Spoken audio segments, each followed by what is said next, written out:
Va-t-on bientôt revoir des tigres et des girafes au zoo d'Amiens?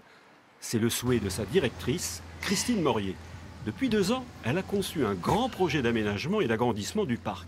Projet indispensable pour redonner un second souffle à cette institution culturelle âgée de plus de 60 ans. Au terme de 60 ans de vie, le zoo, il était clair que soit on le fermait, soit on faisait quelque chose qui réponde à la fois aux normes de sécurité, aux attentes du public, voilà, pour le retour par exemple de grands félins ou de girafes, et une amélioration de la fonctionnalité des locaux. D'une superficie de 7 hectares, le parc ne peut s'agrandir qu'en intégrant 3 espaces aujourd'hui à l'abandon. Il y a une particularité au parc zoologique d'Amiens, c'est qu'à chaque angle du triangle qu'il constitue, il y avait une friche. L'église, le pavillon bleu et une ancienne friche industrielle. Tout l'intérêt du projet est de réhabiliter ces 3 lieux et de ce fait en faire un parc zoologique assez exceptionnel par l'originalité de ces 3 bâtiments. Le pavillon bleu, c'est cette ancienne guinguette fermée depuis de nombreuses années. Le bâtiment doit renaître avec une double fonctionnalité.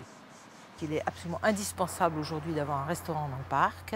Et il a l'intérêt aussi d'assurer une jonction avec le parc de la Haute-Oie. Il sera le restaurant du zoo la journée et le restaurant de la Haute-Oie le soir.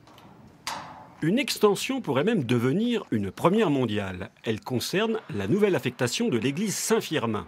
Fermée au culte pour cause de danger d'affaissement, elle serait réhabilitée et accueillerait des aquariums. Et ces aquariums reprendraient les différentes zones géographiques du parc, développées dans le parc, des aquariums d'eau douce. Séduit par ce projet ambitieux, Alain Geste, le président d'Amiens Métropole, a décidé d'en faire un élément majeur de développement du sud-ouest de la ville. Un parc zoologique, c'est d'abord un formidable attrait touristique. Ça touche beaucoup les enfants, qui touchent les enfants, touche toutes les familles.